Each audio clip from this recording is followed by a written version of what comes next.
So I'm the first Indian who has skydived in Antarctica. A year before that, I think 6 skydivers had gone, and out of 6, 3 had died. How was your first jump? जान सबको प्यारी है, तो डर सबको लगता है उसी जान का. What's the closest you've ever come to death? I'm one of those rare skydivers in this world who had to operate the reserve parachute in the very first jump. As an instructor, what's the worst panic situation that you've found? If the pupil failed to learn, the instructor failed to teach.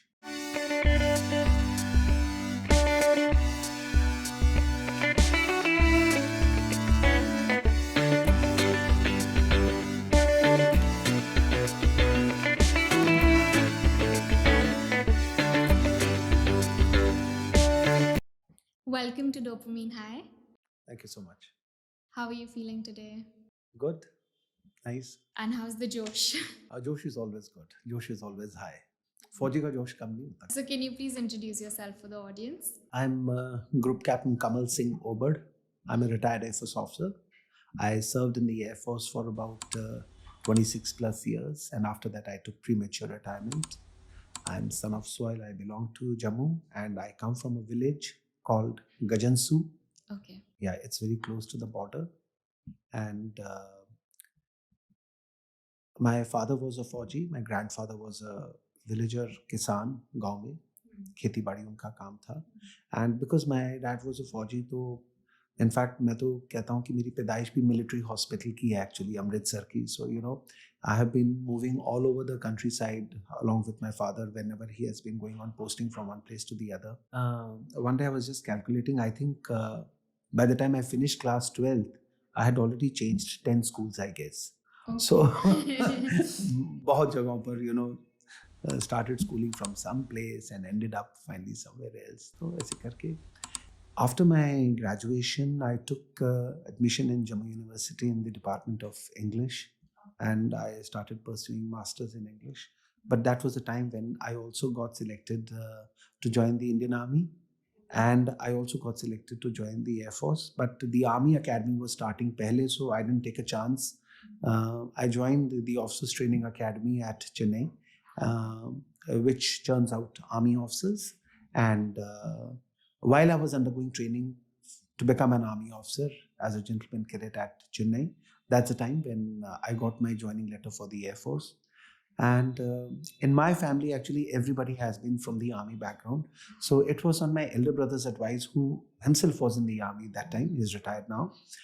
He was the one who advised me, ki, Kamal, if you have got through the Air Force, why don't you join the Air Force? Because he had been interacting with the Air Force. He was a paratrooper. And being a paratrooper, there's a close connection with the Air Force. And he advised me. And I think it was one of the best advices. And I had a wonderful time with the Air Force, 26 years long service. And then I had my own choices, my preferences. When a stage came in my service, when I thought ki, maybe I should call it a day now and do something outside about which I was passionate, about adventure and things like that. So this is what it is. And it's been 5 years plus since I've retired now. And I have no major cribs in life. Life is beautiful, and I think I'm more than blessed. You said that you were from an army background. So were you forced to be in the army, or did you always want to join? In fact, if I can put it in a very light mood, मुझे लगता नहीं कि मैं फौज के अलावा और शायद कहीं जा भी सकता था.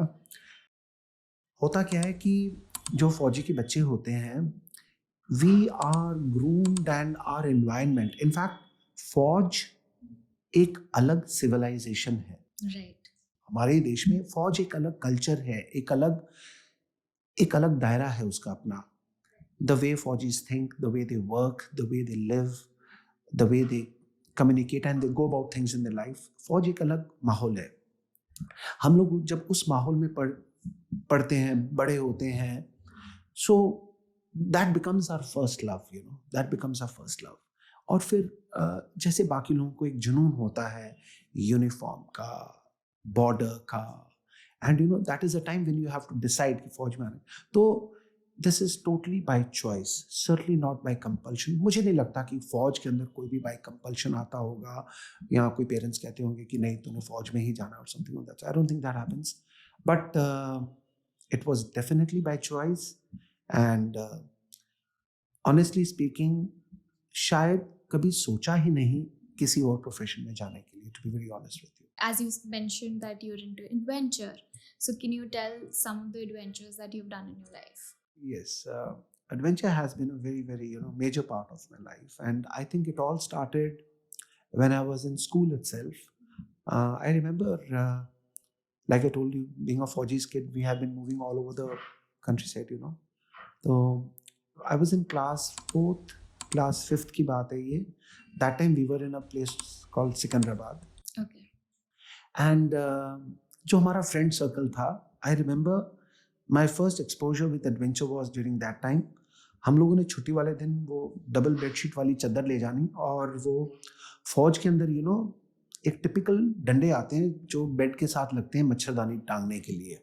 तो वो डंडे ले जाने हम लोगों ने साथ में, एंड डबल बेडशीट के साथ हमने एक अपना एल्पाइन टेंट बनाने की कोशिश करनी, एंड वो डंडे लगा के किसी तरीके से रस्सी बांध के पत्थर वत्थर लगा के, और जब उसकी वो शेप आनी तो बड़ा एक थ्रिल आना कि हमारा टेंट बन गया. फिर हमने उसके अंदर जा करके रहना, घर से जो भी खाना बना के लेके गए होते थे टिफिन और समथिंग उसके साथ. I think it all started somewhere from that, and धीरे धीरे धीरे ऐसा. एंड फौज तो मैंने बोला ना कि फौजी life itself is very adventurous, तो एक एडवेंचर की तरफ एक जुनून अपने आप ग्रेजुअली धीरे धीरे बनता चला गया. फिर फौजी किड ही थे जब I watched one documentary by one officer. Those days he was a major, later on he retired as a brigadier, maybe as a major, I don't remember now. His name was H.J. Singh, Major H.J. Singh, जिनको लोग fondly major हवाई जहाज सिंह भी कहते थे उनके. H.J. Singh का नाम उन्होंने हवाई जहाज सिंह भी रख दिया था. He was one person who was the first Indian जिन्होंने पावर्ड हैंग ग्लाइडर के साथ कश्मीर टू कन्याकुमारी फ्लाई किया था. और उस ज़माने में उसकी एक डॉक्यूमेंट्री फिल्म बनाई थी 35 mm के ऊपर, जो थिएटर में हम लोगों ने देखी थी. वो आए थे and he give a presentation, पूरा उन्होंने बताया. That time I was in class 9th, and वो भी बहुत ज़बरदस्त हिट किया कहीं पे. धीरे धीरे ऐसा आता चला गया. आई was not a very brilliant student, I must very honestly confess. मैं वो धक्का मार टाइप हूँ जो कि बस पास होते चले गए किसी तरीके से, और कई बार तो जस्ट बेयरली पास हुआ हूँ बड़ी मुश्किल से टाइप. लेकिन एडवेंचर जो था वो बचपन से ऐसे करके धीरे धीरे आता चला गया, खून के अंदर ही वो आ गया. एंड जब फौज में आए फिर अपॉर्चुनिटीज और मिली, एंड अपॉर्चुनिटीज क्रिएट भी की, एंड उनको फिर अवेल भी किया. And that's how things happened. And I have been very, very blessed कि मैंने कुछ बहुत ही envious मैंने expeditions की हैं. Like my major expeditions, if I tell you, the first one was I did windsurfing expedition from Lakshadweep Islands till Cochin. Wow. तो 14 दिन हम लोग नेवी के साथ एक जॉइंट एक एक्सपीडिशन थी जिसमें army, navy, air force, coast guard, हम सबके इसके ऑफिसर्स, जवान. We had a lady officer also from navy, Tripti Dubey with us, who was part of this team. तो हमने वो विंड सर्फिंग की, 14 दिन लगाए हमने लक्षद्वीप आइलैंड से कोचीन तक आने में. That was my first major expedition. And फौज में आने के बाद फौज में मैं एक मिसनोमर दूर कर देता हूँ कि शुरू में हमें भी लगता था, फौजी किट थे, हमें भी ऐसे ही लगता था कि एक बार ऑफिसर बन जाएंगे तो पढ़ाई शढ़ाई से रिश्ता टूट जाएगा, खत्म हो जाएगा. But it's on the contrary, actually बहुत पढ़ाई है फौज में भी. And even after you become an officer ये पढ़ाई पीछा नहीं छोड़ती, एंड बहुत पढ़ाइयाँ हैं, lot of courses are there. तो जो मेरा प्रोफेशन था पहले फौज में, that was of a fighter controller. और फाइटर कंट्रोलर की भी बहुत पढ़ाई, बहुत थ्योरी होती है. मैं डर गया, मैंने बोला यार मर जाऊंगा किस दिन किताबों के नीचे आके. एंड दैट्स अ टाइम एक दिन एक वॉलंटियर्स मांगे गए to become a parachute jump instructor in the air force. Okay. बहुत लोगों की बात पता नहीं कि आर्मी, नेवी, एयरफोर्स के जो पैराट्रूपर्स हैं, जो कमांडोज हैं, मरीन कमांडोज हैं, एयरफोर्स के गरुड्स हैं, इन सब की जो पैरा की ट्रेनिंग है जहाज से कूदने वाली, उसके इंस्ट्रक्टर्स एयरफोर्स के ही होते हैं. तो पूरी इंडियन आर्मी की जो पैरा बटालियन है वो सभी एयरफोर्स यूनिट के अंडर में आके ट्रेनिंग करते हैं as far as parachuting is concern. तो then I became a para jump instructor which was a very adventurous job and I loved it and I am so blessed. मैं 11 साल parachute training जहाँ पर होती है paratroopers training school Agra में, मैं वहाँ पे इंस्ट्रक्टर रहा. तो पैरा की बहुत सारी एक्सपीडिशंस की. फिर एक मेरी मेजर एक्सपीडिशन जो इसके बाद विंड सर्फिंग के बाद थी वो थी a skydiving expedition in Antarctica Wow. near the South Pole, and this was on the 1st of January 2000 at the turn of the new millennium. Okay. And इस expedition के अंदर ये जो जंप था, मुश्किल से इसकी ड्यूरेशन 3 मिनट 4 मिनट रही होगी, लेकिन उस 3 मिनट के 4 मिनट के जंप को करने के लिए मुझे याद है 1996 से मैंने तैयारी करनी शुरू की थी और 1999 एंड जाके 31 दिसंबर 1st January, between these two dates almost midnight, but Antarctica में वो 6 महीने सूरज रहता है, तो it was daylight, सूरज 24 घंटे है वहाँ पे उन 6 महीनों में. तो वो किया. How was your first jump? Were you scared? Of course, yes. देखो, डर सबको लगता है, जिसमें जान है उसको डर भी लगता है, एंड जान सबको प्यारी है, तो डर सबको लगता है उसी जान का.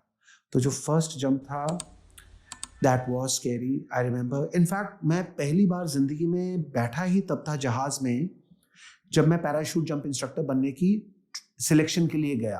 तो वो सिलेक्शन के दौरान क्या करते हैं, एक दिन आपको ले जाते हैं एयर एक्सपीरियंस सॉर्टी के लिए, एंड उस एयर एक्सपीरियंस सॉर्टी में क्या होता है कि they get you to the door, they open the ramp of the aircraft, AN-32 aircraft था, उसका रैम्प खुल जाता है एंड वो सेफ्टी बेल्ट बांधी होती है आपके साथ, पैराशूट भी बांधा हुआ होता है, बट वो बिल्कुल आपको दरवाजे के पास लाते हैं और ऊपर से कहते हैं नीचे देखो क्या नज़र आ रहा है. तो देन यू नो आंसर कि वो खेत हैं, वो क्या है, वो नीचे ट्रैक्टर चल रहा है, दूर से नज़र आता है खेतों के अंदर. ऐसे देख करके लगता तो है कि यार कहाँ मैं आ गया हूँ, मैं क्या कर रहा हूँ, लेकिन half of your mind is saying कि वाओ यार, what a life it's going to be, क्या मज़ा आएगा जब. तो जो पहला जंप है वो डेफिनेटली स्कैरी होता है, एंड मुझे बहुत अच्छे से याद है कि मेरे अंदर मिक्स्ड फीलिंग्स थी. मेरे अंदर डर भी था, मेरे अंदर एक्साइटमेंट भी थी, मेरे अंदर थ्रिल भी था, मेरे अंदर वो चैलेंज भी था कि मुझे करना भी है, because adventure is a challenge with your self. First you have to prove it to yourself कि I can do it. Have you ever felt that, oh, this feels like a suicide? Why should I do this? नहीं, ये feeling कभी नहीं आती है, लेकिन डर जरूर रहता है.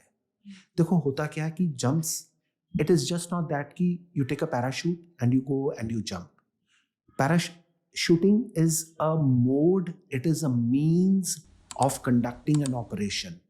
तो जो हमारी आर्मी की पैरा बटालियंस हैं या हमारे एयरफोर्स के गरुड्स हैं या नेवी के मार्कोस हैं, पैराशूटिंग एक जरिया है उनके ऑपरेशन को पूरा करने का. So parachuting it's just a mode of transportation, कि उनको एक जगह से दूसरी जगह पैराशूटिंग से ड्रॉप किया जाएगा.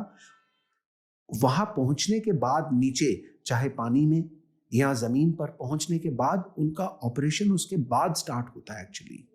सो सुसाइडल तो ऐसा कभी नहीं लगा, लेकिन yes, you have close brushes with death, because ultimately parachuting एक ऐसी चीज है which is high risk activity and only volunteers are there in this job.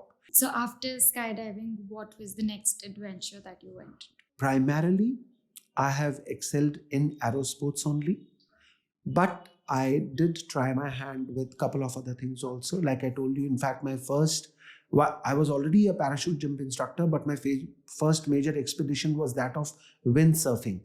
And मुझे याद है हम लोग कोचीन में थे, we had a training sessions. I learned in fact before that expedition wind surfing, and then we went for that expedition and it was good learning. So I have done that. I have done paragliding, I have done paramotor flying in which there's an engine strapped onto your back. I've done powered hang gliding. I've done a little bit of water sports of snorkeling and things like that. And jumps mein, yes, I have jumped from different aircraft, from different platforms, from almost maybe touching around 20 different type of aircraft and platforms, including a hot air balloon. And then my major shift or advancement was when I got into the sport of base jumping, which is an extreme form of adventure. It's an extreme adventure sport. Where did you have the best jump experience? Difficult to say ki, which was the best. There have been few the bests because, every jump is different, but there are some jumps which are very special. So, like my skydive, like to begin with, my first jump, that's your first love. Then skydiving in Antarctica, something which you have dreamt for 3-4 years, and आपने उस सपने को 4 साल And देखा I think है. you're the first Indian to have. Yes, I was fortunate enough. I told you I'm a blessed soul. So I'm the first Indian who has skydived in Antarctica. How and was that experience? That was amazing. एक तो वो हम सिर्फ वो geography की किताबों में बचपन में पढ़ते आए थे कि sun is there 24 hours and 6 महीने दिन 6 महीने रात होती है. तो to experience sun 24 hours a day in Antarctica, that's an amazing experience. How many people on this planet would ever get to experience that kind of a thing, to go to Antarctica of all the places? And why did you choose to go to Antarctica? There were like-minded people across the globe who were planning for an expedition. In fact, how Antarctica came, I got motivated from one of my seniors in the Air Force, Squadron Leader Sanjay Thapar, that time. Later on, he retired as a wing commander. He was the first Indian to skydive over the geographical North Pole. And I was a young parachute jump instructor that time. So I said, wow, yaar. And I had never met him by that time. We had only heard his stories. He skydived over the North Pole. That was in 1996, April, when he did that. I still remember it was April 1996. थोड़ी ठंड अभी भी थी आगरा में, गर्मियाँ just start हो रही थी. And that was the time I spoke to myself. Rather, I promised myself that one day I'll be the first Indian to skydive at the South Pole. So that's how my journey started. And after I did that, then the next jump was major jump, important jump, or which I remember, as a special jump, was at the geographical North Pole. So I then did the North Pole also. And once I did the North Pole, I became the first Indian to have skydived over both the extremes of a planet, the Arctic Circle as well as the Antarctic Circle. Which one was the hardest? Both were challenging. Both were challenging. In Antarctica, we had temperatures of about -30. But at North Pole, it was around -54 when we jumped. And one major problem which is there when you're jumping in place like Antarctica or the North Pole is that there is something known as depth perception. What happens is, like, we are sitting over here in the studio. I know the mic is approximately a feet from me. You are a couple of feet from me. Different colors. The brain gets the message through the eyes, we get the depth and we come to know ki kaun si cheez kitni dur hai. But what happens is when you're jumping in a place like Antarctica or at the North Pole, when you jump out and when you're looking down, till wherever you can see, it is a white sheet of ice. So it is just one color. So the depth perception becomes absolutely zero. And you cannot see कि ज़मीन मेरे कितने नीचे है. So now you go by the experience of time, of the amount of time you've spent in the air, plus you go by the instrument which is on your wrist, the altimeter. You have to trust that instrument, the height which it is depicting over there, plus your own experience. And then that's how you open the parachute. In fact, when I did the Antarctica expedition a year before that, I think 6 skydivers had gone, and out of 6, 3 had died. Oh. And probably one of the reasons which was attributed to their death was the depth perception. They probably got overconfident कि अभी time है ज़मीन आने में, and they never opened their parachutes, and they just hit hard on ground on landing the ice, and it was a fatal accident, obviously, for all 3 of them. So that's why when we jumped, we were, I think, almost 35 skydivers from 20 countries. I was the only Indian in that. So the entire skydiving fraternities across the globe, their eyes were on our expeditions कि पिछले साल 6 गए और 3 मर गए. Right. This year 35 are going at the turn of the new millennium, what's going to happen? But then our training, and of course you learn from the past mistakes of others, you are cautious, you take care of things. So I was just curious to know, all 35 of you, how was it when you guys landed? Oh, it was a celebration. And it was, we jumped between the nights of late 31st December 1999 and the 1st of January 2000. Wow. Okay, so Yeah. that was a very special date which was decided. And fortunately, we could undertake the jump on the pre-decided date and time, And so it was the turn of the new millennium. That was number one, which made the jump very special. To be doing something like this at the turn of the new millennium, the century is changing and, the millennium is changing. So, and then we had 3 women skydivers part of these 35.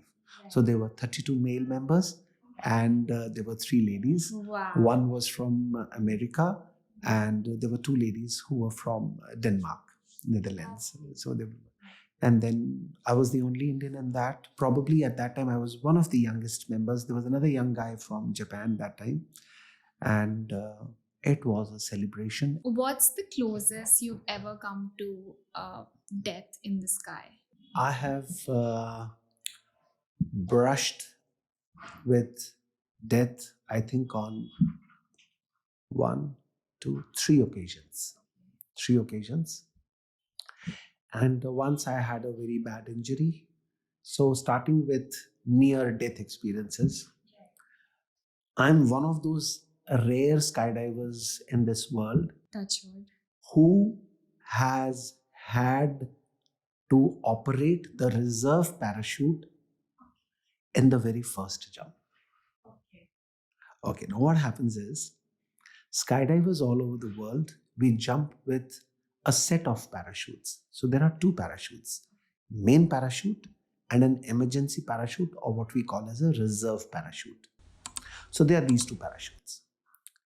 Obviously, you use a reserve parachute if something goes wrong with the main parachute. So the very first jump of my life that I did of skydiving. Now, skydiving is an advanced stage of parachuting. In parachuting, what happens is the parachute opens on its own. We call that static line parachute jumps. Generally, जो आप military movies में देखते हो, वो green color के hemispherical parachutes जो खुले हुए हैं, and एक line में 50, 100, 200 लोग गिर रहे हैं. And वो parachutes जब आप जहाज से कूदते हो तो एक रस्सी होती है जो अपने आप उसको खींचती है और वो खुल जाता है. लेकिन उसमें भी एक छोटा रिजर्व पैराशूट आपके पास होता है कि अगर उसमें भी कुछ प्रॉब्लम हुई तो reserve parachute. Now coming to skydiving, skydiving में आपको मेन पैराशूट खुद खोलना होता है. And you have got a reserve also. So the very first time I jumped, there was an emergency with my parachute. To be very honest with you, I could have actually landed with that parachute almost safely because my canopy was fully open. But what had happened, that it was first jump, that excitement is there, and उससे पहले क्या हुआ था, हमारे कुछ सॉटीज cancel हो गई थी. पिछले कोई 4-5 दिन से वो जो पहला जंप है वो हो नहीं पा रहा था. तो हमारी एक पोजीशन होती है जो हम बनाते हैं जैसे ही हम जहाज से कूदते हैं, उसको बोलते हैं एक आर्च पोजीशन बना करके, एक फ्रॉग पोजीशन, हम लोग आर्च पोजीशन बनाते हैं.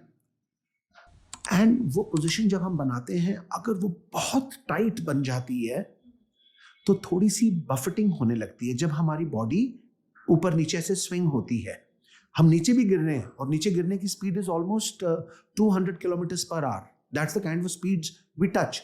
बट पहला जंप ऑफ कोर्स आप 5 सेकंड के बाद, before you reach that speed, you open the parachute. तो उस फर्स्ट 5 सेकंड्स में ही आपको पैराशूट खोलना पड़ता है, योर इनिशियल फर्स्ट जंप. तो मैंने जब पैराशूट खोला है, व्हाट हैज हैपेंड इज वो मोमेंट मुझे आज तक याद नहीं है कि वो कैसे हुआ, कब हुआ. That picture is not there in my mind. लेकिन जब मेरा पैराशूट खुल गया, उसके बाद जब मैंने ऊपर देखा तो जो मेरा हैंडल था, उसकी जो स्टील केबल थी जो पैराशूट को खोलती है, वो हैंडल आपके हाथ में जब आ जाता है तो वो स्टील केबल होती है. बाद में आपको हैंडल को सिक्योर करना होता है. आप उसको बांध देती हूँ ताकि वो गिरे ना। लेकिन मैं देख रहा हूँ कि वो मेरी स्टील केबल है, वो कहीं अटकी हुई है, मेरा हैंडल नीचे नहीं आ रहा है। जब मैंने ऊपर देखा है तो जो मेरा पैराशूट की जो लाइंस थी वो आपस में ट्विस्टेड थी और ये स्टील केबल उसमें जाके फंसी हुई थी। तो वो तो उसको मैंने किसी तरीके से खींच करके निकाल दिया और मैंने अपना हैंडल भी सिक्योर कर दिया।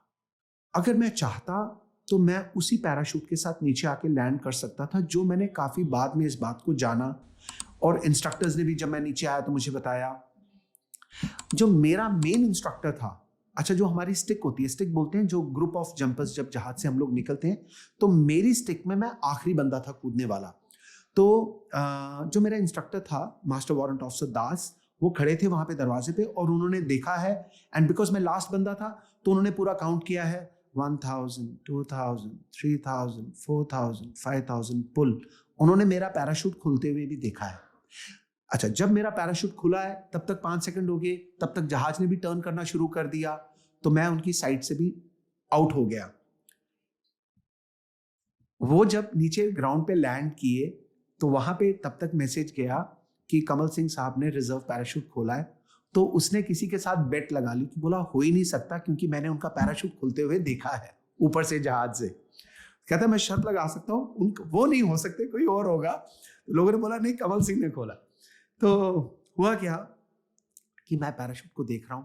अब उस समय आप ही हो हवा में, बिल्कुल दूर बाकी लोग हैं, आप किसी से बात नहीं कर सकते। एंड मैं देखा, मैंने अब क्या किया जाए।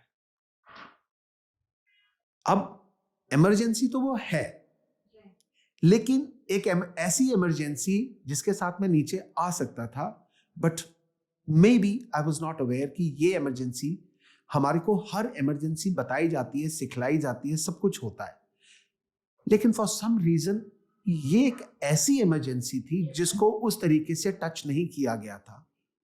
तो मैंने फिर सोचा कि okay, I have to deploy my reserve parachute now. तो वो जो एक सिखलाई होती है, मेरे पास टाइम था क्योंकि मेरे पास अच्छी खासी हाइट थी। स्काई डाइविंग में the higher you are the safer you are, because you have so much of time to decide, you know. तो मैंने अपना हैंडल सिक्योर किया, एक लंबी सांस ली, माता रानी को याद किया, आई मस्ट कन्फेस। एंड हमारे 2 हैंडल होते हैं, एक्चुअली टोटल 3 हैंडल्स होते हैं। एक होता है जो मेन पैराशूट को खोलता है, एक होता है जो दूसरा हैंडल होता है वो मेन पैराशूट को आपकी बॉडी से, हार्नेस से डिटैच कर देता है, और तीसरा होता है जो रिजर्व पैराशूट को खोलता है।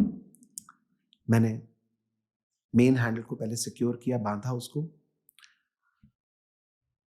दोनों हाथ लेकर के आया कटअवे हैंडल और इमरजेंसी पैराशूट के हैंडल के ऊपर, लंबी सांस ली और कट किया 1000, 2000, 3000 और रिजर्व को भी पंच किया। जैसे ही मैंने अपना कटअवे हैंडल खींचा है, I could feel that immediate sink, because वो पैराशूट डिटैच हो गया एंड इमीडिएटली मैं फिर से फॉल करने लग गया, क्योंकि पैराशूट जब था तब मेरा एक रेट ऑफ डिसेंट धीरे धीरे मैं आ रहा हूँ, लेकिन जैसे ही मेरा मेन पैराशूट डिटैच हुआ है तो मेरा rate of descent immediately increase हुआ। एंड तब तक फिर मैंने रिजर्व खोला है और फिर रिजर्व डिप्लॉय हुआ है और मैं उसके साथ फिर नीचे आया। फिर मेरे को लोगों ने ऑब्वियसली पूछा कि, एंड वो नीचे से नजर आता है, ओ कटअवे हो गया, कटअवे हो गया, कटअवे हो गया, कटअवे हो गया, मतलब कि मेन पैराशूट किसी ने कट किया, कोई रिजर्व पैराशूट पे आया। एंड फिर मैं जब नीचे आया तो जो बाकी इंस्ट्रक्टर्स थे उन्होंने पूछा कि साहब क्या हो गया, तो मैंने बोला साहब ऐसे ऐसे हो गया था, पूरा लाइंस पैराशूट की ट्विस्टेड थी लेकिन कैनपी मेरी खुली हुई थी। बोला साहब आप वैसे आ सकते थे उस पैराशूट के साथ, क्योंकि देखो होता क्या है, दे से कि a deployed parachute over your head is much better than the reserve parachute which is in the bag. Okay. क्योंकि कम से कम ये खुला हुआ तो है। अब आप अगर इसको डिटैच करते हो, अब आप सारी अपनी होप स्पिन कर रहे हो उस पैराशूट के ऊपर जो अभी भी बैग में है, जिसके अंदर इमरजेंसी आनी नहीं चाहिए, लेकिन अल्टीमेटली है वो भी तो वही पैराशूट का कपड़ा और रस्सियां। What if अगर उसमें भी इमरजेंसी आ जाए तो then you are gone. So that's why there is a saying कि a deployed parachute over your head is much better than the reserve which is in your bag. तो but then anyway they said कि लेकिन जो आपने किया as per you being a trainee at this level, ठीक है, it was a correct decision and So that was one near brush that I had in my very first jump. जब मेरा second emergency हुआ है, by that time I had already finished my course. I was a skydiving instructor. I was in fact already training a new batch of freshers. And one day I was following one of my pupil. जैसे मेरा pupil jump किया है तो मैं उसके पीछे jump किया हूँ, उसको observe किया है, उसने पैराशूट खोला है, उसके बाद मैंने अपना पैराशूट खोला है. लेकिन जैसे ही मैंने अपना पैराशूट खोला तो एक इमरजेंसी होती है जिसको बोलते हैं स्पाइरल टर्न्स. स्पाइरल टर्न्स में क्या होता है, your parachute starts turning either left side और राइट साइड डिपेंडिंग अपॉन किस तरफ प्रॉब्लम आई है. It starts turning and those turns get faster and very vicious, and they can take you to a stage where you can black out, because what happens is, because of this, you are hanging from your shoulders and that spin is there, and with each spin getting faster and faster, the blood starts rushing down. So the blood starts draining out from your brain and starts going down with that kind of a spiral speed. So लेकिन तब तक मुझे इतना होश था कि मेरा पहला अटेम्प्ट था उस इमरजेंसी को ठीक करने की कोशिश करूं, because there are some emergencies जिसको आप ट्विक करके कुछ करके ठीक करने की कोशिश कर सकते हो और कई बार ठीक हो भी जाती है. तो मुझे याद है कि पहले मैंने उसको ठीक करने की कोशिश की और तब तक मेरा स्पाइरल ऑलरेडी स्टार्ट हो रखा है. First, why did the spiral happen? What happens is, मैंने बोला ना वो रस्सियां होती हैं पैराशूट की. अब जो पैराशूट है उसकी जो रस्सियां हैं उसकी एक स्पेसिफिक लेंथ है और तभी उसका एक डिजाइन बना हुआ है. ठीक है, हर रस्सी की लेंथ है. इसकी अगर x है इसकी तो दोनों तरफ की x होगी.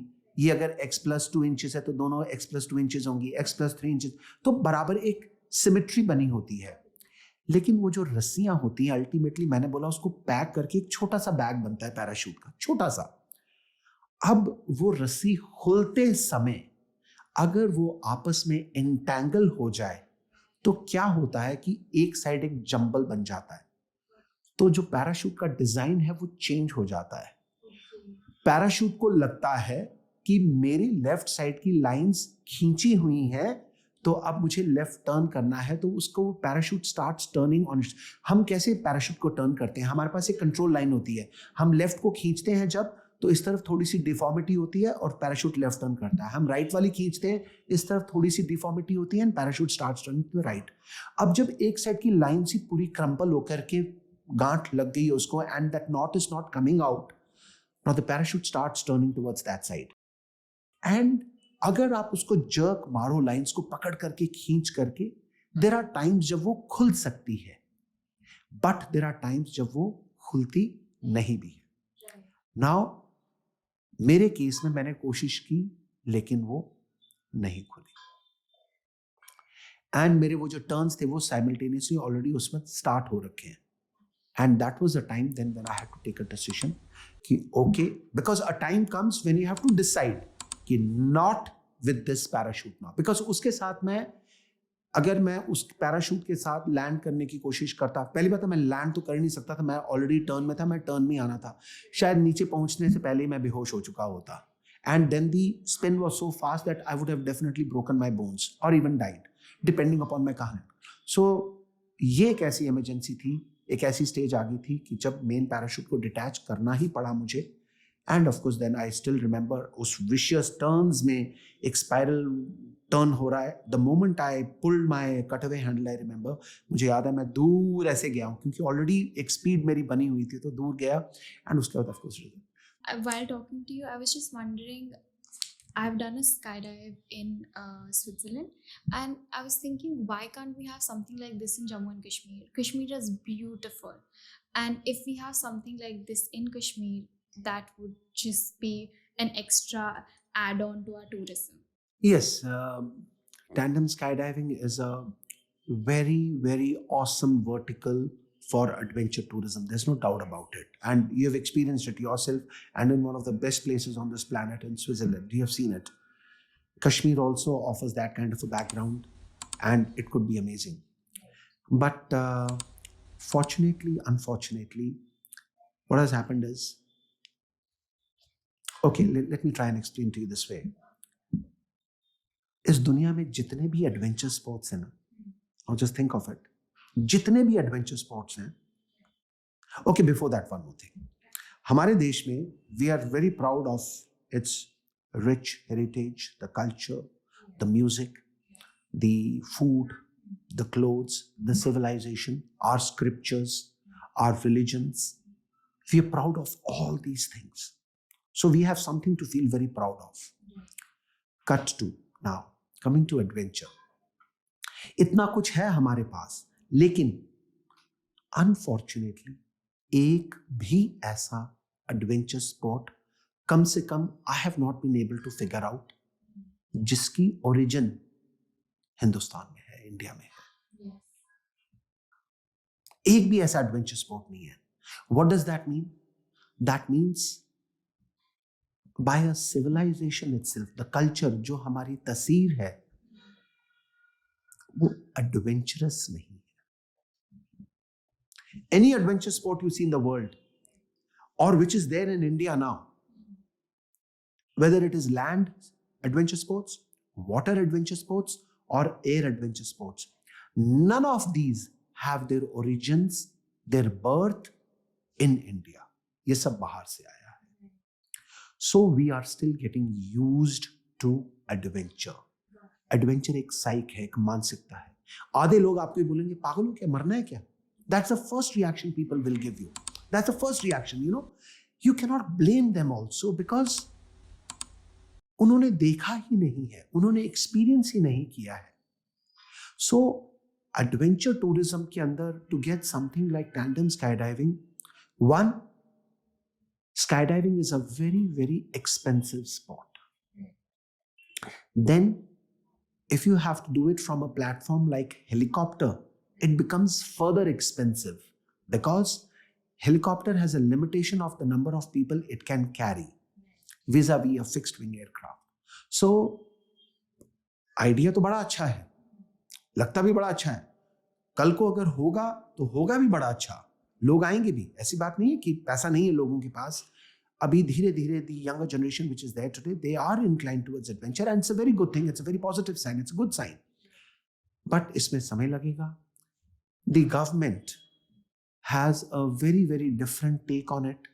We are very slow when it comes to permissions for adventure. Nobody wants to touch it. उनको लगता है अगर कुछ हो गया, अगर कोई मर गया तो क्या होगा? Agreed. But when, for instance, when I went to Switzerland, they make you sign a paper when it's said that if something happens to you, it's at your own cost. That's there. At your own cost, at your own risk, at your own peril, whatever. A person like me who's interested in something, I have to travel across the world to experience this. Why can't we have it here? And in a place which is called Jannat. Of course. But that's what I'm telling you ना, वो indemnity bond जो बोलते हैं, वो indemnity bond आप sign करने के बाद भी there are people who are not willing to give you permissions. Okay. That's the problem. I said now, the mindset of the government, of the officials, nobody's wanting to touch, nobody's wanting to take risk. यार कोई मर जाएगा तो क्या जवाब देंगे? But just your advice, if we want to do something like this in Jammu, which are the city, like Jammu and Kashmir, which are the cities that we can target and we can do base jumping, we can do skydiving, according to you? Base jumping, you touched a topic, you know, which is very close to my heart. And base jumping in Jammu and Kashmir, in Jammu, in Riyasi, at Kaudi, from the world's highest railway bridge over the Chenab River, which is the highest railway bridge in the world. It is a place, it's a, you know, वो एक खजाना है actually हमारे पास. And there are people who are in touch with me from all over the world who want to come and base jump from that place. They want to do it. But वही मसला है, permission. लोग कह रहे हैं कि मैं खुद आके करना चाहता हूँ, उसकी कोई फीस चाहिए तो मैं वो भी देने को तैयार हूँ, कोई इंडेमिनिटी बॉन्ड भरना है तो मैं वो भी भरने के लिए तैयार हूँ. बट वही है कि परमिशंस. तो ये जो it's a game, you know, it's not as easy or as clean as it looks. There are lot of complications, legal complications, permissions को लेकर के मसले हैं. तो otherwise entire valley is so beautiful as far as sky diving is concerned. But then unfortunately जो valley के present हालात हैं, क्या उन हालातों में कोई वहाँ पर स्काई डाइविंग के लिए एक जहाज उड़ाने की परमिशन देगा और लोगों को स्काई डाइविंग की परमिशन मिलेगी? It's very difficult. As an instructor, what's the worst panic situation that you've found in mid-air? Okay, as an instructor, your biggest concern is your pupil, Yes. your student. And जो paratroopers training school है आगरा में, उस hanger में जहां हम train करते हैं बंदों को, from the para commandos of the Indian army, the Marcos of the navy and the Garuds of the air force, वहां पे बहुत बड़ा बड़ा हैंगर के बीच में एक बोर्ड लगा हुआ है जिसके ऊपर लिखा हुआ है, if the people failed to learn, the instructor failed to teach. और जब वो आपके पास आता है, एक पीपल आता है, पहली बात वो वॉलंटियर है. वो वॉलंटियर है तभी वो आता है कि मैं जहाज से कूदना चाहता हूं. अब आपने एक बंदे को जो वॉलंटियर है उसको आपने ट्रेनिंग दे करके उस लेवल तक लेकर के आना है. देखो, it is not a question of कूदना. कूदने के लिए तो मैं आज भी किसी को पकड़ करके पैराशूट बांध करके जहाज से फेंक दूंगा. मुझे पता है 99.99% नहीं, 100% वो रस्सी खुलनी है. Rarest of the rarest of the rarest of the rare case में वो इमरजेंसी आती है. ठीक है ना? जितने हम लाखों जंप करते हैं उसके हिसाब से वो परसेंटेज बहुत ही मिनिस्क्यूल सी परसेंटेज है इमरजेंसी सिचुएशन की. तो वो तो मैं फेंक दूंगा उसको, लेकिन तैयारी किस चीज की होती है? फॉर एग्जाम्पल, हम लोग फौज में राइफल शूटिंग जो हम सिखाते हैं, राइफल लेकर के तो किसी को भी हम दे सकते हैं और फायर करना, डट वो फायर करेगी. लेकिन जो हमारा फायरिंग रेंज होता है उसके ऊपर बड़ा बड़ा सामने लिखा होता है, एक गोली एक दुश्मन. You cannot be just firing just like that. So your training has to be so पक्का. Same way, जब हम पैराशूटिंग में जाते हैं, मेरी ट्रेनिंग उस लेवल की होनी चाहिए कि अगर वो rarest of the rarest of the rarest of the rare case उस दिन उस समय उस बंदे के साथ हो, तो he should be able to take care of himself, that emergent situation, deploy his reserve parachute. Reserve वो तभी डिप्लॉय करेगा अगर उसकी प्रॉपर ट्रेनिंग हो रखी होगी, उसको हर चीज पता होगी, तभी वो रिजर्व डिप्लॉय करेगा. अदरवाइज खुदा तो हम किसी को भी देंगे, लेकिन वो रिजर्व नहीं फिर डिप्लॉय कर पाएगा अगर इमरजेंसी होगी. So your biggest challenge in parachuting as an instructor is the safety of your students. But sometimes out of panic, if you freeze and you're not able, your muscle memory is not able to take the action, then what to do? Okay. It happens. It happens, right? It happens. It has happened. Right. And it will continue to happen. Why? One, human being is doing something for which human being is not designed for. Number one. तो ये हम पंगे वाला काम कर रहे हैं. There's no doubt about it. So this is something high risk job that we are doing. Now what happens is, there have been cases where generally it happens at the student level. Fatals have taken place with very experienced people also, but then the reasons are different. But with a student at the initial stage, freezing is yes, one thing which happens. And you just tend to freeze. And if an emergency has taken place, you probably, if you have frozen, you will not take the corrective drill action. And when you don't take the corrective drill action, obviously, there are chances you will end up in a fatal accident. So, things happen, but they are very rare because वो जो rarest of the rarest of the rarest of the rare case मैंने बोला है, उसके लिए हम already trainings को इतना ट्रेन कर चुके हैं कि अगर खुदा ना खास्ता वो सिचुएशन आती है तो वो उसके साथ हैंडल कर सकता है. अब उसमें भी एक ऐसा बंदा जो उस ट्रेनिंग के बावजूद फ्रीज हो जाए, it is natural thing. Everybody is designed and made differently. ठीक है ना. वो फियर कब आपको ग्रिप कर जाए, कब आपको फ्रीज कर दे, it is very difficult to say that. दो ट्रेनिंग से वो सब एलिमिनेट करने की कोशिश की जाती है, लेकिन is it 0.00? No, it is 0.00000001, but वो है पॉइंट समथिंग जाकर के 1. तो वो हो सकता है. मेरा वन ऑफ दी मेरे जो बेस जंपिंग के जंप्स हैं उसमें इनफैक्ट एक जंप है, जम्मू उधमपुर रेलवे लाइन के बीच में एक ब्रिज आता है, दुद्धर खड्ड है शायद वो. तो जो वो दुद्धर ब्रिज है उसके ऊपर से वो मेरा सबसे एक चैलेंजिंग जंप रहा है आज तक का, बिकॉज उसकी हाइट इतनी कम थी. मैं जंप किया हूं, पैराशूट खोला है, कंट्रोल लाइन पकड़ी है और मैं लैंड किया हूं.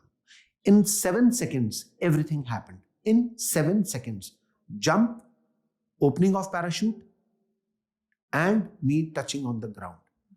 अब उसमें अगर 2 सेकेंड लेट हो जाए वो, that itself is good enough for a fatal accident. So it's a question of seconds. And emergency जब होती है तो decisions are required to be taken in milliseconds. If you're mid-air, there must be one rule that you cannot break. Is there something like that? Skydiving, of course, rules are there, and there are international rules. There are norms which you have to follow, you have to adhere, and because skydiving is growing, it's a lot in the West. It's a lot in the West. ठीक है ना? So you obviously have to come up with rules. There are different rules. And they're mandatory rules which you have to follow.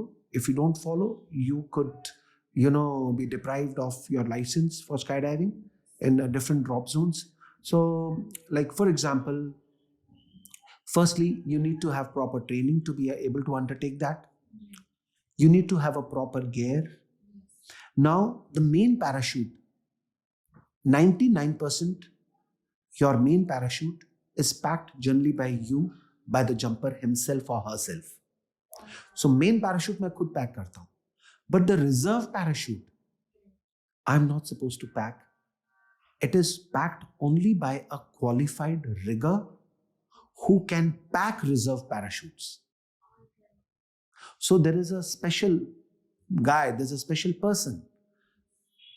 He has qualified, he is trained, he is equipped to open because your reserve parachute, you're not using it, but it is packed.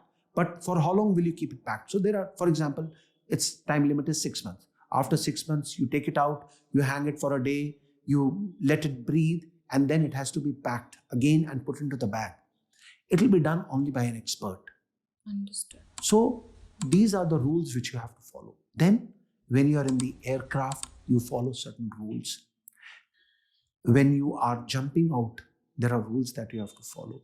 You have to see down before you are opening your parachute. You have to see कि कहीं कोई है तो नहीं आगे पीछे, आपके ऊपर नीचे. You see left and right also.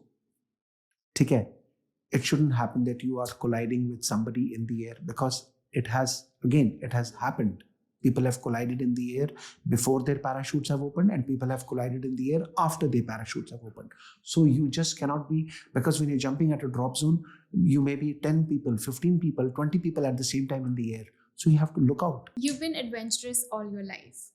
I just want to know, how did your family support you? Fortunately for me, my father was a paratrooper in the Indian Army. So I have seen my father jump out of aircraft. Though where he was, वो पता नहीं चलता है क्योंकि सभी ऐसे ऐसे चींटी की तरह नजर आ रहे होते हैं. But then of course I know that my father has jumped, is one of them over there.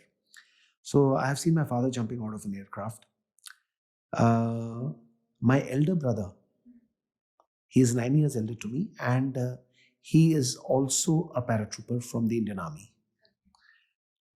So, para was something which was probably there in my blood, I guess. That is how I really liked this part of vertical. When I came into the Air Force and there was an opportunity for me to become an instructor, I immediately volunteered for it.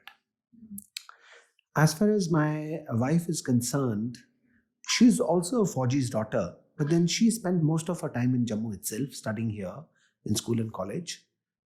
Um, like any spouse would be worried about you, so was she. Uh, so before marriage, she knew that because just before I got married, I had already started undergoing the skydiving, the parachute jump instructor's course. So she knew that is there. And her real mama ji was also a paratrooper. So she knew something about it. So जब तक शादी हुई तब तक मैं parachute jump instructor बन गया था. So probably she didn't say anything and she gradually got inducted into it. Yes. She got used to it in a way. But the problem came, when I went for the Antarctica expedition, जब मैं वापस आया, of course, then they told me that when I had gone inside the Delhi Indira Gandhi International Airport, and I had left, and I was no more being seen from outside. I believe she had fainted outside that time, out of that fear or whatever, So it is natural to happen, I guess. When base jumping came, base jumping was an extreme sport. Now, जब मैं TV पे आता था, तो I used to say, मैं रेनू आओ देखो देखो देखो देखो, because मुझे इतना एक्साइटिंग लगता था. मैं कहता देखो यार, इसको देखो. एंड मुझे अच्छे से याद है बेस जंपर्स को, या जब भी मैं कोई एडवेंचर का प्रोग्राम देखता था ना, it might sound very kiddish और फूलिश, आई डोंट नो, और funny, I don't know, but believe me, मैंने प्रोग्राम खत्म होने के बाद सावधान में आकर के मैंने सल्यूट किया है उस बंदे को या बंदी को जिसका प्रोग्राम मैंने देखा है, कि hats off to you for what you have done and what you are doing. अलग अलग एक्सपीडिशंस, एंड वो शौक रहा है. So I use to sense, जब मैं बेस जंपिंग के बारे में अपनी वाइफ को बोलता था देखो, तो शी वुड ऑल्सो, इसी क्या करना है, ठीक है ना, ये नहीं करना, ठीक है नहीं. सो आई यूज टू फील कि उसमें रिजर्वेशन है. बट शी ऑल्सो न्यू कि इसका भी पागलपन है, इसने करना है. So she didn't stop me. तो मुझे याद है जब मैं फर्स्ट टाइम लाइफ में बेस जंपिंग के लिए गया, तो मैंने एक trick, I played a trick. मैंने क्या किया, मैंने जो आइटनरी थी ना मेरी, वो मैंने इसको गलत बताई. ओके. तो सितंबर लास्ट वीक एंड अक्टूबर फर्स्ट वीक में जंप्स होने थे हमारे, एंड आई थिंक 2 अक्टूबर को लास्ट जंप था, 2 को क्लोजिंग सेरेमनी टाइप थी. मैंने रेनू को बोला कि 4 तारीख से जंप्स स्टार्ट होंगे. Okay. I didn't tell her कि जंप्स कब से हैं, क्योंकि मुझे पता था कि जब वो तारीख आएगी वो एंजाइटी और वो डर ज्यादा होगा उसके अंदर. इन द मीनवाइल मैं उससे बात करता था बीच में, तो कि अभी हम ये कर रहे हैं, अभी मेरी ट्रेनिंग चल रही है, अभी हम यहाँ गए, अभी वहाँ गए, अभी ये देखा, ऐसा देखा, वैसे देखा, एंड ये सब ट्रेनिंग चल रहा है, 4 तारीख को जंप्स हैं एंड ऑल दैट स्टफ. लेकिन जो मेरी लाइफ का पहला बेस जंप था वो हो गया, लेकिन मैंने उसको बताया नहीं. हो गया, एंड ऑफ कोर्स मैं डरा हुआ नहीं था, मैं बहुत डरा हुआ. ठीक है ना, मैं बहुत डरा हुआ था, बिकॉज बेस जंपिंग है डेंजरस स्पॉट. आप एक बिल्डिंग के ऊपर खड़े हो और कुआलालंपुर टावर की छत के ऊपर आप खड़े हुए हो और नीचे जमीन देख रहे हो एंड जंप करना है और छोटे से एरिया में लैंड. अच्छा, बेस जंपिंग में एक और स्यापा है कि जहाज से जब हम कूदते हैं तो हमारे पास बड़े बड़े ग्राउंड्स होते हैं लैंड करने के लिए, ड्रॉप जोन्स होते हैं. लेकिन बेस जंपिंग कहाँ से होती है? बिल्डिंग के ऊपर से, एंटीना के ऊपर से, ब्रिज के ऊपर से, या माउंटेन क्लिफ के ऊपर से. अब ऊंची ऊंची बिल्डिंग्स कहाँ होंगी? उन शहरों में होंगी जहां जगह की कमी है, तभी ऊंची ऊंची बिल्डिंग्स बनी है. अब मैं अगर ऊंची बिल्डिंग के ऊपर से कूद रहा हूं तो नीचे तो कोई ग्राउंड, उसके नीचे फुटबॉल फील्ड होनी नहीं है, तो या तो सड़क होगी, तो कुछ उस तरीके का. सो दैट इज हाउ मैंने हमारी बड़ी रिस्ट्रिक्टेड प्लेसेस होती हैं. अच्छा, और एक और बात है बेस जंपिंग की, स्काई डाइविंग में मैंने आपको बोला 2 पैराशूट होते हैं, मेन पैराशूट और रिजर्व पैराशूट. बेस जंपिंग में एक ही पैराशूट होता है. ओके. और रिजर्व पैराशूट क्यों नहीं होता? उसका सिंपल कारण ये है, रिजर्व पैराशूट आप ले तो जाओ भले अपने साथ, वो कोई नहीं रोक रहा आपको, लेकिन अगर आपको रिजर्व पैराशूट डिप्लॉय करने की नौबत आती है, आपके पास टाइम नहीं होगा उसको डिप्लॉय करने का, क्योंकि बिल्डिंग की हाइट कितनी होगी कि आप कूदोगे और पैराशूट में प्रॉब्लम भी आई और रिजर्व भी खोलोगे और फिर वो खुलेगा भी और लैंड करोगे, वो नहीं हो सकता। तो बेस जंप का पैराशूट, हालांकि उसका डिजाइन ऐसा किया गया है कि वो ऑलमोस्ट स्काईडाइविंग के रिजर्व पैराशूट की तरह होता है, जो कि फुल प्रूफ बनाया जाता है एक तरीके से कि इसमें कोई गलती की गुंजाइश ना हो बिल्कुल भी। But of course emergencies do take place and accidents do happen. I have been touchwood very very fortunate that way. एक आध बारी कुछ ब्रशेज हुए हैं बट नॉट मच। तो coming back to this base jumping thing, मैंने अपनी wife को बोला कि 4 तारीख को जंप्स होने हैं। तो जंप स्टार्ट हो गए, डर तो था बट मैं कर रहा था। और मैंने उन दिनों उस 3-4 दिन में मैंने 10 बेस जंप्स किए कुआलालंपुर टावर से, जो मेरा जिंदगी का पहला बेस जंप का पॉइंट था। सेकंड को क्लोजिंग सेरेमनी भी हो गई और सर्टिफिकेट्स भी मिल गए। 2 तारीख की शाम को मैं जब उसके साथ नॉर्मल चिट चैट कर रहा हूँ, तो वो अभी भी उस मेंटल फ्रेम में है कि परसों, क्योंकि 2 तारीख है, 3-4 परसों से इसके जंप्स स्टार्ट होने हैं। तब मैंने उसको बोला, रेनू इवेंट हो गया। कहती क्या? मैंने बोला हाँ। मैंने बोला कि एक्चुअली कहती तुसें ते आख्या कि 4 तारीख को लूं, परसों को लूं ये जंप्स तुंदे जंप भी होई गए? मैं बोला हाँ, सारे जंप हो गए और पिछले 4 दिन से लगे हुए थे और मैंने 10 जंप किए हैं। Everything is fine, I am okay. And आज मुझे सर्टिफिकेट भी मिल गया है उसका पार्टिसिपेशन का, and everything is fine. So obviously then there was a volley of special words, ठीक है ना, फ्रॉम इंडिया। एंड वो सब कुछ उसने मेरे को सुनाया, तो इंजा कर दो मेरे 10 दिन ही है, या वो फलाना टमकाना, you know, all that she told me. मैंने इससे कम से कम एक चीज इंश्योर की कि वो जो एंग्जाइटी, वो जो fear she would have actually gone through, मैंने वो खत्म कर दिया काफी हद तक उसका। क्योंकि वो 4 तारीख को उसको था कि 4 तारीख को जंप होना है, तो जिस दिन होना होता तब उसको कितना डर लगना था एक्चुअली। अब मैंने उसको बोला कि सब कुछ हो गया। फिर ऑफकोर्स मैं सेकेंड टाइम फिर गया मलेशिया, और जब मैं थर्ड टाइम गया तब वो भी आई फिर। And then she first time saw me base jumping from the Kuala Lumpur tower. And then उस टाइम तो हमने बहुत अलग अलग जगहों से जंप्स किए वहाँ पे, and she saw me jump from different places. फिर जो जम्मू का ये जो ब्रिज है, एक टिकरी, जब हम जाते हैं उधमपुर जाते हैं तो रास्ते में जगह आती है टिकरी, वहाँ पे एक ब्रिज है, तो झज्जर नाले के ऊपर बना हुआ है। तो वो वहाँ से सड़क से बिल्कुल साफ नज़र आता है वो ब्रिज। तो वहाँ से जब मैं कूदा तो that time she was also there. Then once I went when my daughter was very small, तो she was so small that time, जब मैं उस जंप ब्रिज से जंप किया तब वो बन रहा था वो ट्रैक, और परमिशंस की इतनी प्रॉब्लम नहीं थी, एंड मैं फौज में था, so I could manage it, you know. अब it's difficult. And then 2 years ago I had gone to Calcutta. Calcutta की जो सबसे ऊंची बिल्डिंग है, it is known as the 42 उस बिल्डिंग का नाम है, and it is one of the tallest buildings in the country and the highest in Calcutta definitely. तो that time my daughter was grown up, she was almost 11 years old। तब मैं ले गया था my wife and my daughter, they also came with me, and वहाँ से एक event था, me and my friend were jumping, and that is a time when she, as a grown up girl, you know, she has seen her father jump, and of course it is scary. डर तो लगता है, मुझे भी लगता है, and base jumps में डर थोड़ा ज्यादा ही लगता है, बट यही डर है शायद वो, यू नो, जो अगले जंप को करने के लिए मजबूर भी करता है। लगता है कि god has been so kind to give this beautiful life and I should live, you know what. वो मुझे एक सेइंग बड़ी अच्छी लगती है कि there are many people who merely exist. Right. And as human beings, we should not exist, we should live. Agreed. And मुझे लगता है कि this is one way of living. Very well said. As we are coming to the end of the episode, I just wanted to ask about your baby project, which is called Tavi Adventures. And I just wanted to know what's your mission and what is your vision for that project? As far as Tavi Adventures is concerned, I have come up with this venture.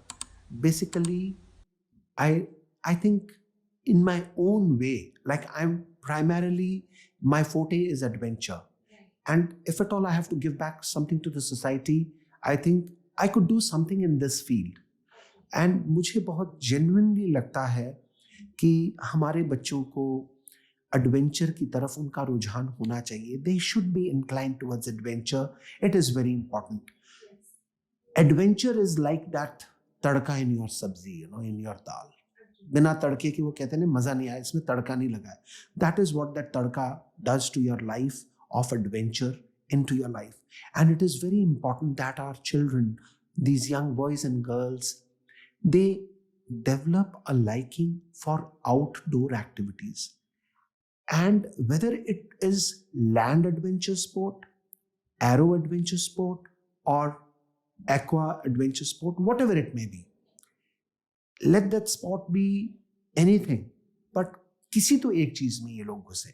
Apart from playing other normal routine games, adventure जिंदगी में होना बहुत जरूरी है. और मुझे लगता है कि if I can, inculcate this thing, infuse this thing in the minds of our young students, even to some extent, कुछ बच्चों के अंदर भी, I think I would have served I would have served the society in my own humble way. It was lovely talking to you. Thank you so much for being a part of this podcast. Thank you so much. And it has been equally interesting speaking to you. And, on occasion like this, when we talk, I'm also reminded of those memories, everything, because in routine day-to-day, you don't think of it as much.